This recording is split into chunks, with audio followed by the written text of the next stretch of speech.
Muito boa noite a todos que acessam os conteúdos da TV Chico Xavier. Que Jesus abençoe a todos, a sintonia do bem, a partir desse momento, nessa sequência do segundo encontro dos Amigos do Bem, desde o dia 17, vários palestrantes trazendo seus estudos dentro do tema Espiritismo, para o mundo, para um planeta de regeneração, caminho sem volta, e vocês têm já no canal aí gravado, né, várias palestras que poderão, ao longo do tempo, também reacessar esses conteúdos que estiveram maravilhosos. Hoje, porém, nós temos a presença de Matusalém Oliveira, que ele e mais dois companheiros têm um programa semanalmente aqui na TV Chico Xavier, Espiritismo, o Novo Tempo. E hoje ele vai falar do o porquê do Espiritismo. É um momento muito especial, como todos os encontros dos Amigos do Bem durante esse evento. O objetivo maior é levar conteúdos espíritas à luz da doutrina espírita para a quem desejar ter esse conhecimento. Uma boa noite, Matusalém. Gratidão por você estar aqui conosco e, a partir de agora, é você com a palavra. Que Jesus lhe abençoe. Muito bem. Boa noite, Ivan. Boa noite, caros internautas. Estamos aqui participando desse evento denominado Espiritismo Hoje e para o Planeta de Regeneração, Caminho Sem Volta.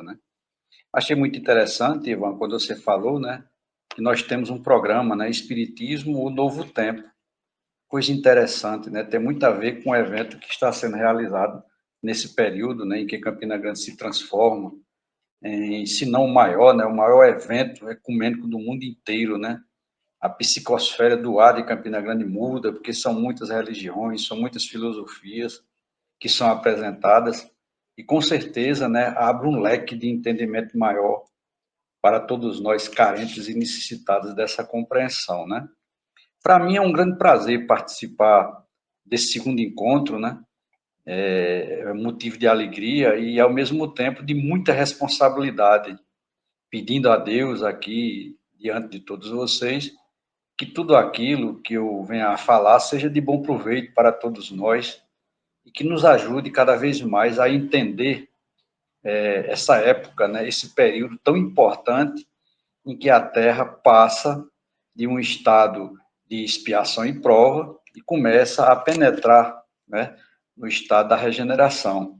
Como todos nós sabemos, uma das leis do universo é a lei de evolução, Assim como os seres vivos evoluem, os planetas também evoluem, e a evolução do planeta depende muito também da evolução dos seres que o habitam. Afinal de contas, não haverá uma Terra regenerada sem, vamos dizer, sem almas regeneradas. A gente tem que se conscientizar e começar a praticar essa regeneração, a fim de que todos juntos possamos criar uma egrégora positiva e contribuir para que se instale o mais rápido possível essa época da regeneração. Então, para mim, foi tocado um tema muito interessante, o porquê do Espiritismo. É muito interessante porque ela abrange, ela abre um leque de explicação em vários campos de pesquisa, A gente começa a ver esse tema já a partir de Moisés, a partir do Oriente, por exemplo, porque se você chegar no Extremo Oriente, ali na Índia, nos hindus, eles já são países, altamente espiritualizados, Eles já têm uma consciência espiritualista bem maior do que o Ocidente. E para o Ocidente, esse entendimento, essa linha de entendimento, ela surge numa época em que o povo era bárbaro, o povo era violento, o povo era olho por olho, dente por dente, e Moisés foi incumbido, de trazer essa mensagem crística, porque era necessário e foi instalado justamente no seio de uma sociedade que já era por si só monoteísta, o que seria bem mais fácil você implantar uma filosofia de entendimento dentro de um povo que já acreditava, pelas suas tradições, em um Deus único. Bem diferente, por exemplo, de você implantar essa mesma filosofia na Grécia, onde tem na própria, vamos dizer assim, no seio dos romanos, né, daqueles povos da Mesopotâmia ali que acreditam em vários deuses, né? E ficou mais fácil implantar. E no Ocidente, né, ele veio através de Moisés, veio lançar a semente, que mais tarde seria aperfeiçoado por Jesus, dando um toque todo especial e já uma preparação para o nosso tema. Por quê? Porque tudo vem a seu tempo, é a linha de entendimento, né? Um povo que viveu na época de Moisés, ele já tem uma linha de entendimento mais atrasada do que o povo que vivia na época de Jesus. Então, Jesus veio lançar a semente. E Jesus, ele como sendo o nosso intermediário, como sendo o nosso mediador, né, como sendo o nosso guia e modelo, ele lançou as sementes e ele mesmo sabia que aquilo que ele estava dizendo, aquilo que ele estava ensinando, não ficaria bem entendido por parte de todos.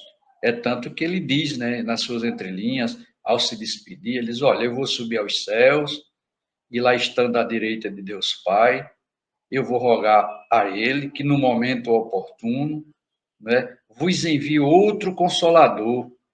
E as palavras de Jesus bem firmes, né? E esse Consolador vai ensinar tudo aquilo que eu deixei de ensinar porque vocês não estão preparados, vão relembrar o que eu disse, um entendimento, uma linha de entendimento maior, e vai ficar com vocês. Aí, vossos netos profetizarão, os velhos, tal. E veio o Espiritismo, né?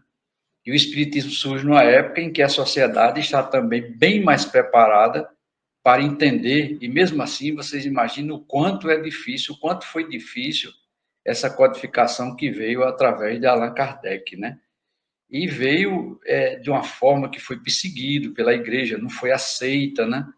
E essa filosofia, o espiritismo, que é o tema, o porquê do espiritismo, né? Ele veio justamente para desmistificar, para desvendar, para levantar o véu da obscuridade que o povo não entendia bem todo o ensinamento de Jesus. Para que vocês tenham uma ideia, por exemplo, né?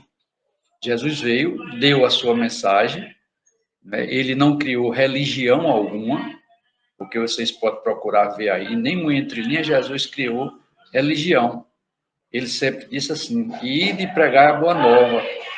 E Jesus pregou somente uma filosofia, a filosofia do amor, a filosofia do perdão, a filosofia do caridade, a filosofia, por fim, da prática do bem, da prática das boas ações, da reforma moral do ser. Então veio, Allan Kardec faz essa codificação e bate de frente com aquilo que os primeiros cristãos, né, que formaram as igrejas, pregaram, né? A gente a gente ainda é muito condicionado a quê? A se fazer uma coisa, fazer outra, e está, vamos dizer assim, numa situação complicada, a gente dobrar os joelhos e pedir a Deus para que resolva os nossos problemas, as nossas dificuldades e as nossas tribulações. E a gente tem que entender, né, que, pelas próprias palavras de Jesus, a plantação é livre, porém a colheita é obrigatória. E a doutrina dos espíritos, ele veio trazer isso para a gente, essa linha de entendimento. Ele veio trazer para a gente o entendimento de quê? De termos uma lei, uma fé condicionada, não ter uma fé lógica, pensada, raciocinada, questionada, e não aquela fé condicionada que foi pregada pelos nossos antepassados, que Deus castiga, né? Que Deus cobra, e a gente vê que não é bem assim. E essa filosofia que Kardec implantou para todos nós, ele tem alguns pontos bem interessantes a se considerar, a gente observar, que quando bem entendido, a gente vai começar realmente a entender o porquê do espiritismo, né? O espiritismo vem prever uma frase que diz assim: haverá um tempo em que haverá um só rebanho e um só pastor. Também outra que muita gente usa, né? O espiritismo não é a religião do futuro, mas é o futuro de todas as religiões se espiritualizar. E dentro desse contexto, a gente começa a entender uma série de coisas. Por exemplo, né? As religiões, de um modo geral, muita gente diz que salva, tal. Eu, particularmente, eu estou falando por mim, pelo meu entendimento, pelo aquilo que eu conheci, pelo aquilo que eu entendo, né? Pelo aquilo que eu presenciei através dos estudos, através de revelações. Então, eu vejo o seguinte, né? O espiritismo, as religiões, no caso, desculpe, elas são formatadas, muitas delas, em alguns aspectos. Se você pegar a Bíblia, por exemplo, você vai ver que ela é dividida em 5 partes distintas. A saber, primeiro, né, a vida comum de Cristo. Então, tem muitas religiões que se fundamentam, que se formam em cima da vida comum de Cristo. É muito importante a gente saber a vida do nosso mestre, mas, em termos de evolução espiritual, saber da vida do nosso mestre não vai contribuir para que nós chegamos a uma evolução. Um outro aspecto que dentro da Bíblia tem, que se busca muito, é com relação a Salmo, a Provérbios, aquelas palavras bonitas que se viram de dogmas para a fundação de religiões. Também é um outro aspecto que a gente tem que atentar e observar bem. É aquele ditado popular que a gente conhece: gaiola bonita não dá de comer a canário. Os provérbios são bonitos, os salmos são bonitos, mas são palavras muitas vezes dita da boca para fora, não é dita do coração, não é vivida pelo coração.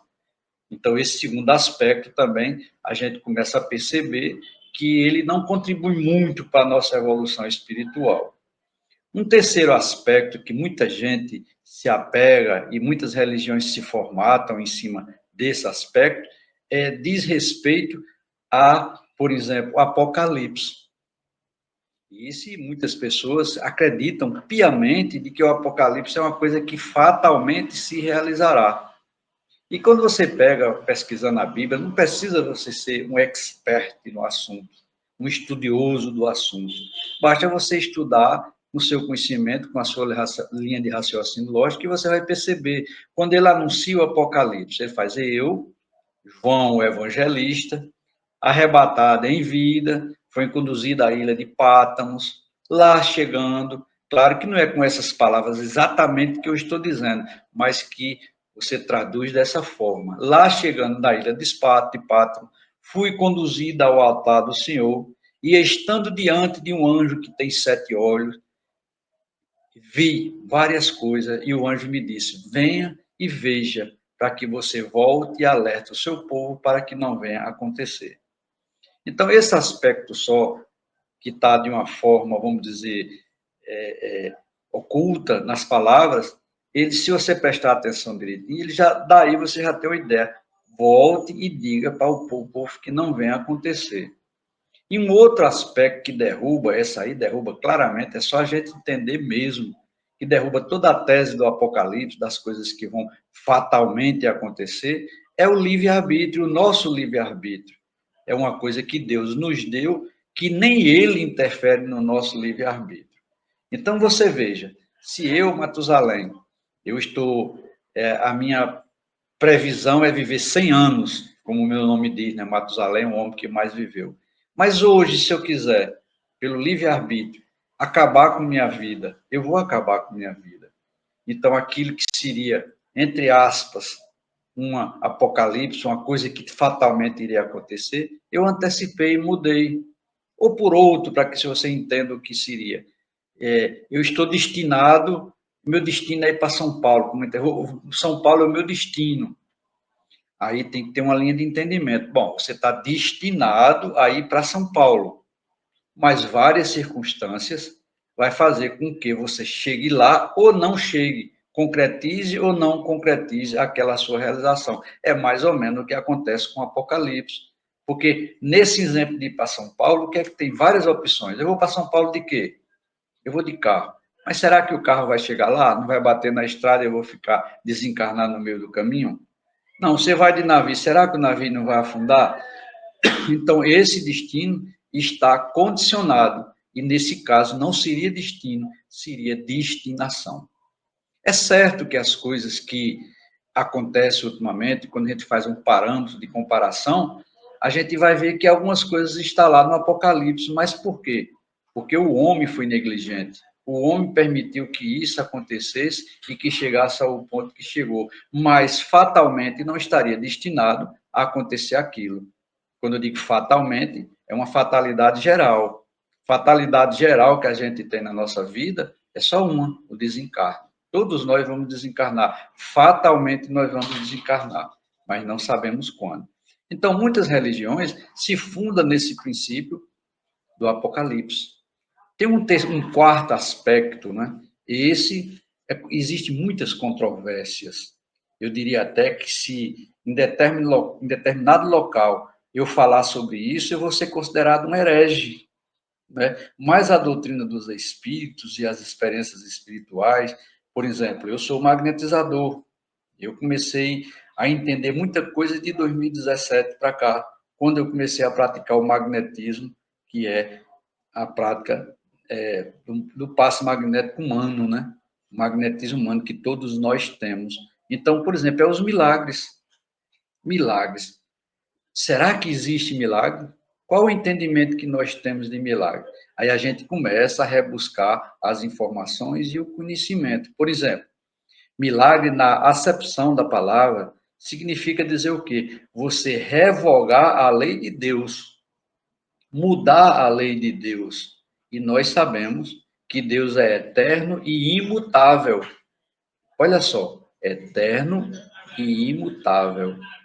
Então, se por acaso em algum momento houve um entendimento de uma revogação dessa lei, é porque ela não foi bem compreendida, ela não foi bem entendida. Então, na realidade, não existe milagre, existem situações que você não conhece. Existem conhecimentos que você não está ao seu alcance do entendimento. Foi isso que eu vi no magnetismo.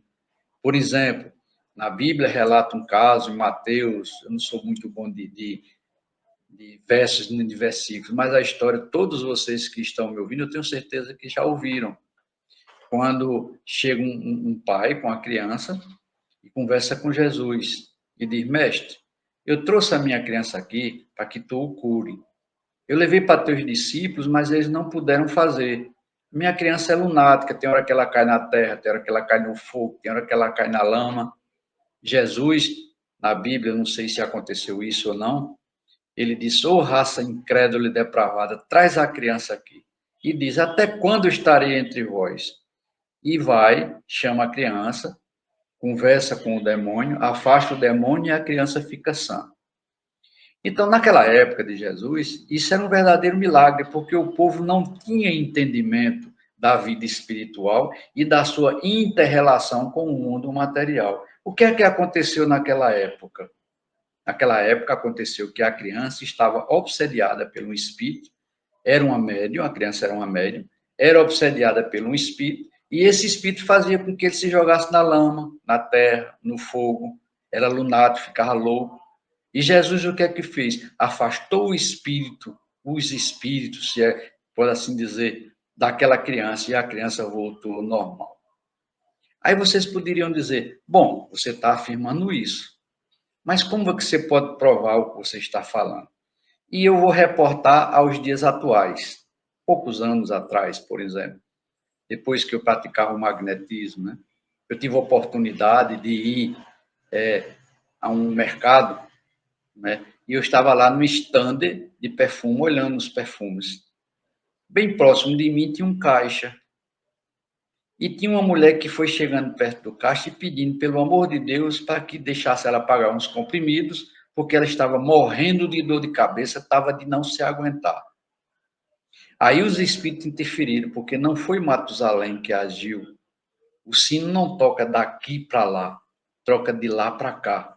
Quando os espíritos acham conveniente e tem um fio útil aquela apresentação, se é que a gente pode dizer assim. Então, o que é que foi? Eu fui intuído a chamar a mulher para perto de mim. Eu não conhecia aquela mulher. Disse: senhora, vem aqui, por favor. Inclusive, vocês podem até observar que é até uma atitude, poderia ser até considerado um assédio. Eu não conhecia aquela mulher e chamou a mulher para perto de mim. E ela veio, curiosamente, ela veio. Depois eu perguntei, né? A senhora está com dor de cabeça? Estou, morrendo de dor de cabeça, que não me aguenta, está estourando minha cabeça. Eu disse, se eu posso botar a mão na sua cabeça? Ou outra atitude também, por influência dos espíritos, a intuição dos espíritos, poderia também ser considerado um assédio. A mulher disse, pois não, pode botar. E na hora que eu coloco a mão na cabeça, eu sendo um médium, né, um trabalhador espírita, sendo um dialogador espírita, ou como muita gente chama, doutrinador, comecei a conversar com aquela entidade ou aquelas entidades que estavam com aquela mulher. Vale salientar que existe uma lei do universo que diz assim, semelhante atrai semelhante. Então, se eu emito vibração negativa, eu atraio vibração negativa para junto de mim. Então, o que é que acontece? A mulher pode botar a cabeça, sentir as presenças espirituais, sentir que ela trabalhava no local muito tumultuado, né? E eu comecei a conversar com as entidades espirituais. Fato seguinte, as entidades se afastaram, a dor de cabeça dela sumiu, e quando eu senti que as entidades faltaram, que terminei de fazer aquele passe espiritual naquele momento, o que é que aconteceu? A mulher olhou para mim, arregalou os olhos e perguntou, o que é que o senhor fez comigo? Eu digo nada, só afastar as entidades espirituais que estavam com você, e eu quero aproveitar para perguntar, você trabalha com o quê? Eu trabalho num salão de beleza. E vocês há de convir que no salão de beleza é um local que tem muita fofoca, né? Muita inveja, muito despeito, muita demonstração de vaidade. São tudo vibrações perniciosas, principalmente para quem tem mediunidade. Então, uma pergunta para que a gente reflita. Matusalém fez milagre? Não. Matusalém lançou mão de uma lei do universo, né? Que existe um mundo material e um mundo espiritual, e um incidindo, interagindo com o outro. Ou seja, dependendo do que é feito aqui, uma ação aqui corresponde a uma reação lá e vice-versa. A gente leva desvantagem, porque a gente não vê o mundo espiritual, mas o mundo espiritual vê a gente. Então, dentro desse contexto, os milagres não existem. Se aconteceu, por exemplo, não, mas Jesus ressuscitou Lázaro. Eu acredito que todos vocês que estão me ouvindo, de uma forma, ou é espírita praticante, ou é simpatizante. E já deve ter ouvido falar de uma lei não, de uma situação que se chama catalepsia, né? Em que a pessoa tem aparência de morte. A pessoa não está morto realmente, porque se desligar todos os chakras vitais, o corpo padece, ele não volta mais. Mas enquanto tiver um laço fluídico de vida ligado aos chakras vitais, para quem tem uma mediunidade forte, um desejo forte de ajudar, como era o caso de Jesus, pode potencializar a revitalização daquele chakra, regenerando e dando mais vida.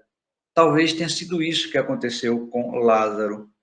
Né? Jesus dizia, e você olhando a Bíblia, a história, vai perceber, não, Lázaro não morreu não, Lázaro dorme.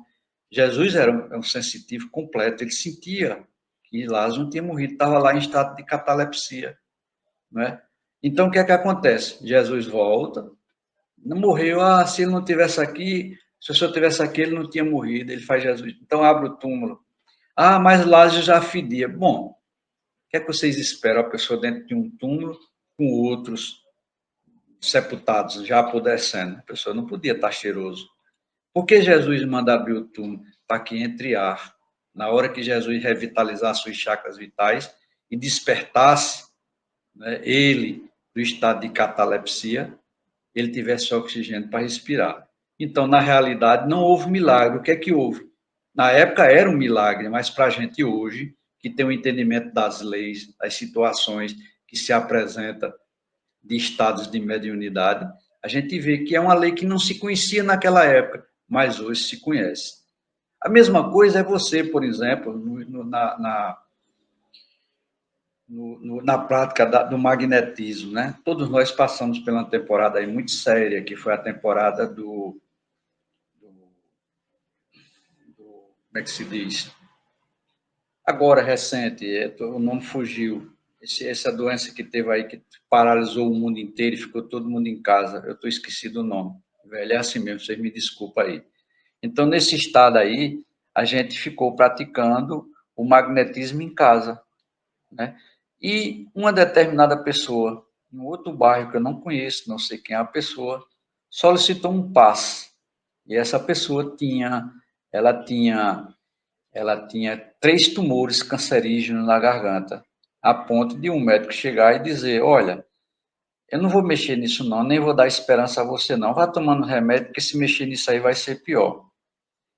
A espiritualidade achou por bem, aquela criatura tinha merecimento, e através do passe à distância, a pessoa sentiu lá na casa dela exatamente o que eu estava falando aqui. A ponto dela chegar para mim e perguntar: eu posso tomar um comprimido anti-inflamatório? Por quê? Não, porque eu senti isso, isso e isso, e eu não falei nada para ela. Então, é uma lei que eu não sei explicar, mas ela existe. Ela está criando, acho que está dentro daquela frase que Jesus diz assim, na Bíblia diz assim, se vocês tivessem fé, eu modifico, eu sou ousado. Eu digo assim, se vocês tivessem conhecimento das coisas, vocês diriam, transporta-se montanha dali para aqui, e a montanha se transportaria. Então, muitas religiões é fundamentada em cima disso, dos milagres de Jesus também. Então, já falei 4 aspectos para você. E o último aspecto é onde entra justamente a doutrina dos espíritos. É no aspecto moral, da reforma moral do ser.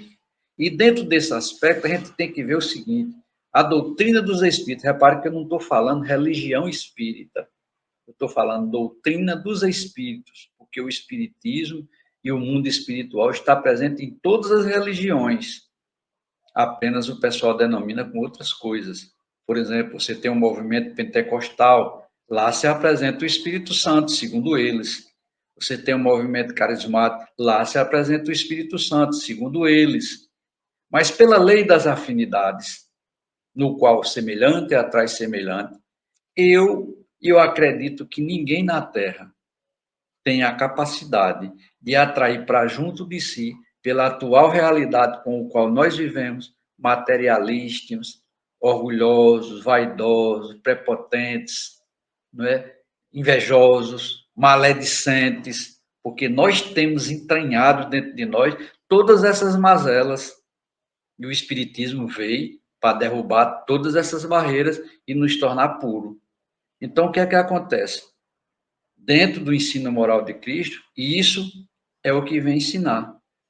E eu estou falando doutrina dos espíritos. Então, na doutrina dos espíritos, ela foi fundamentada em 3 colunas básicas, a saber, primeiro, né, no sentido da filosofia. Por que filosofia? Porque ela estuda, ela pesquisa, ela vai a fundo, ela procura o sentido lógico das coisas, ela procura o sentido questionado das coisas.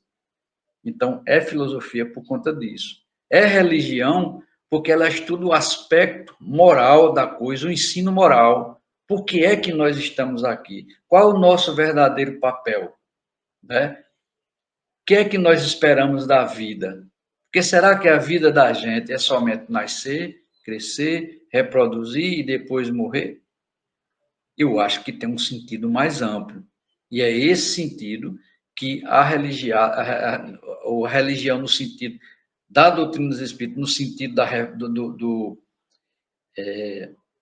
que eu falei agora, os 3 aspectos, né? Moral, o ensino moral, né? A religiosidade moral, é essa, é você entender o que você é, o seu papel, o que é que você tem que fazer. Então, os 2 aspectos, o ensino moral, né? A filosofia, e o terceiro aspecto, que é o aspecto da ciência. Então, na ciência, estuda a fenomenologia do espírito. É como se fosse assim. Se você for estudar botânica, você vai estudar plantas. Se você for estudar a física, você vai estudar os fenômenos físicos. A química, os fenômenos químicos. A biologia, você vai estudar a vida. E você estudando o espiritismo, você estuda a fenomenologia do espírito. O que é o espírito em si? O que é que nós somos na realidade? Porque nós somos uma consciência, nós somos uma luz, uma centelha divina, nós somos fagulha do eterno. Tem um amigo meu que sempre diz assim, ele dá um comparativo para que a gente entenda. Ele diz, olha, você pega a semente e dentro da semente já tem a árvore que ela vai dar vários e vários e vários frutos. Então, o que é que acontece? A semente está na árvore e a árvore está na semente. Então, é Deus. Nós estamos em Deus e Deus está dentro de nós. Só que nós ainda não entendemos. Nós vivemos uma situação semelhante a quê? A um pobre que passa carente e necessitado, que mora num casebre, numa cabana de madeira, e ali ele passa fome, passa frio, passa sede, é doente, e não sabe que enterrado no terreno lá onde ele está a cabana, tem um baú cheio de ouro. Ele vai morrer, né, passando necessidade, passando fibração, porque ele não tem conhecimento daquilo. Somos nós. Nós ainda não temos conhecimento do potencial que nós temos como espírito. Nós somos eternos. Uma palavra bem interessante, né? Nós somos filhos de Deus, irmãos de Jesus Cristo, herdeiro do universo. Aí cabe uma pergunta: somos fracos? A gente é que não entendeu esse aspecto, né? Então, o que é que acontece? O porquê do espiritismo, né? O que é que o espiritismo tem a ver com tudo isso que a gente está falando? Eu diria tudo, porque o espiritismo vai ser o encarregado de fazer com que as almas se conscientizem e comecem a penetrar na era da regeneração mais consciente, mais verdadeiro, mais purificado, entendendo mais o propósito do que é, o que é que nós estamos fazendo aqui. Então, esse é o papel do espiritismo, né? O tema muito abrangente por esse motivo, porque ele vem fazer com que tudo se modifique. Porque eu desafio aqui qualquer espírita, né, a gente tem que entender o seguinte: muitas pessoas entram no espiritismo, mas o espiritismo não entra em muitas pessoas. Porque quando o espiritismo entra, a filosofia espírita entra nas pessoas, as pessoas se modificam automaticamente. As pessoas não são mais as mesmas. Eu tenho 36, 37 anos de doutrina espírita. Eu não sou o mesmo de 30 e poucos anos atrás. Há 30 e poucos anos atrás, tem muitas verdades que eu tomava como mentira. E muitas mentiras que eu achava que era verdade. E depois que adentrei na doutrina dos espíritos, depois de ter passado pela Igreja Católica, depois de ter passado por umas 2 ou 3 religiões evangélicas, de um modo geral, né? Testemunha de Jeová, Batista, Presbiteriana, quer dizer, eu não cheguei a ser um trabalhador ativo. Fui a algumas reuniões, presenciei tudo e não achava lógica, né? Eu achava muito errado a prática que se pratica, né? Usar as religiões como meios de angariar fundos, como meios de adquirir poder. Claro que não são todas, toda regra tem sua devida exceção, mas eu ainda acredito no preceito de Jesus quando diz: dá de graça o que de graça recebeste. Então, se Jesus me deu o dom de evangelizar, me deu o dom de ajudar as pessoas a se curarem, né? Porque não é Matusalém que cura, é as pessoas que se curam mediante o seu merecimento, mediante a sua crença, você acreditar e você plasmar aquela cura em você. Então, você mesmo é quem está praticando. Inconscientemente, você está usando o poder que você tem dentro de você. O poder do teu Cristo interior. Você manifesta acreditando em outra pessoa, porque você ainda não acredita em você mesmo. E isso me lembra que, certa vez, né, eu fui iniciado na Umbanda, tinha lá minha mesa, meu altar, tinha os rituais que eu fazia, e eu era negligente na manutenção daqueles rituais. Fui repreendido e aconselhado à meia-noite fazer uma prece e pedir orientações aos guias espirituais, aquelas pessoas aqueles espíritos que fui iniciado com eles. E certa noite eu fui. Cheguei lá, fiz uma oração e disse: meus irmãos, não adianta eu mentir para vocês, mas eu não tenho essa crença desses rituais. Eu acho que isso não é preciso. O que é que eu devo fazer? E naquele momento meu de concentração, né, eu vejo um livro aberto e do livro sobressaem-se palavras que diz assim: meu filho, ritual é da Umbanda. Não precisa de ritual para entrar em contato com Deus. Então, é o problema da cura. A gente, na realidade, não precisa de entrar em contato com trabalhador tal e qual para se curar. A gente mesmo se movimentar a fé, se movimentarmos a força espiritual que nós temos dentro de nós alcançaremos a cura. Não precisa de ritual, não precisa de ninguém, você, a sua conduta, você atrai. Lei das afinidades, semelhante atrai semelhante. Você quer ter uma vida boa? Proporcionando uma vida boa, proporcione uma vida boa de acordo com a sua condição às pessoas que te cercam. Proporciona às pessoas que te cercam uma felicidade, agora isso de uma forma altruística, sem esperar nada em troca. Ajudar pelo ajudar, sem importar quem. Não escolher status nem isso. Não, fazer o bem pelo bem, sem importar quem. Então, nós temos essa força espiritual. E é justamente o papel do Espiritismo, é despertar para essa força espiritual. É mostrar para todos nós que nós somos, né, protagonistas da nossa própria história, protagonistas da nossa evolução. E é justamente seguindo os preceitos, estudando, praticando, vivenciando, que a gente entende cada vez mais o porquê do Espiritismo. Então, o Espiritismo, como eu entendo, é importante por quê? Porque ele vai ajudar na conscientização da humanidade para que se concretize aquilo que diz: haverá um tempo em que haverá um só rebanho e um só pastor. Então, eu acho que era isso que eu queria falar, né? Que eu poderia falar de acordo com o meu entendimento. Eu não falei aqui embasado em pesquisas, não, eu falei embasado em experiência, em vida própria, e vivo contribuindo, né?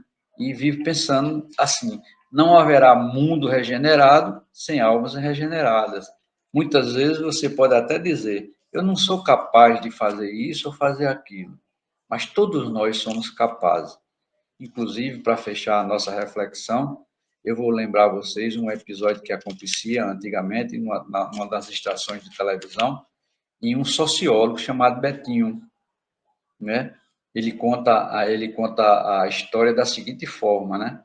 Que uma floresta estava pegando fogo, no meio da floresta tinha um rio, e todos os bichos estavam fugindo do fogo, obviamente para não morrerem, né? Mas tinha uma andorinha que ela mergulhava no rio, levantava-se com muito esforço, toda molhada, se sapicava todo em cima do fogo e depois voltava a mergulhar. E aquilo várias e várias e várias vezes. Os bichos fugindo, um deles para, chama a andorinha e pergunta, né, andorinha, você está pensando que o que você está fazendo, você vai apagar o fogo? A andorinha olhou para ele e disse, não, meu irmão, é o seguinte, eu sozinho, eu não apago não, eu estou fazendo a minha parte. Mas se todos vocês, em vez de estarem fugindo, se molhassem e viessem se sapicar cada um em determinado local, a gente apagaria o fogo. Então, estamos começando a era da regeneração, né? É uma era de conscientização, né? Muitas coisas irão acontecer, porque se faz necessário. A própria egrégora espiritual do planeta está chegando a um ponto que não vai comportar violência, nem brutalidade, ignorância, não vai. E os espíritos, que vocês podem observar que está havendo muita morte coletiva, eles estão sendo desencarnados e atraídos para mundos que têm a mesma vibração dele. É a lei de similitude, semelhante atrai semelhante. Então, vai ficar na Terra espíritos, não vai ficar um espírito sem sofrimento, sem dor, não, vai ficar algum, mas bem diminuído, mas vai prevalecer, vai ser mais forte o que? O amor, a prática do bem, a caridade, a irmandade, são todos sentimentos necessários para que a gente tenha uma evolução mais própria e direta para entrar em contato com Deus. Deixo aqui, né, os meus agradecimentos. Espero que todos vocês tenham entendido um pouco do que eu quis falar. né? A gente, às vezes, quer falar uma coisa e a gente não se expressa bem, não sai bem a explicação. Peço desculpa se, por acaso, eu bati de frente com alguém na maneira de pensar, mas eu tenho a minha maneira de pensar e cada um de vocês que está me ouvindo agora também tem a de vocês. O importante é que a gente pega o espiritismo dentro dos 3 preceitos, né?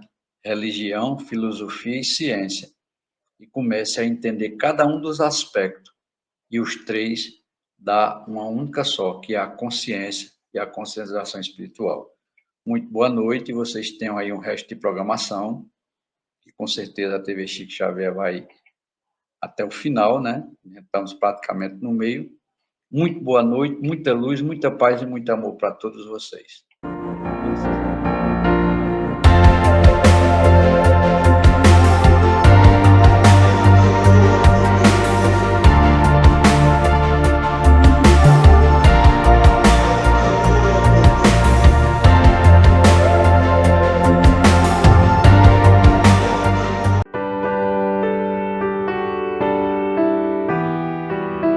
Participe do 2º Encontro dos Amigos do Bem da TV Chico Xavier, de 17 a 28 de fevereiro e 1º a 3 de março de 2025, com o tema central Espiritismo hoje e para o planeta de regeneração, Caminho sem volta, com participação de palestrantes nacionais e internacionais, evento online gratuito com transmissão ao vivo pelo YouTube da TV Chico Xavier.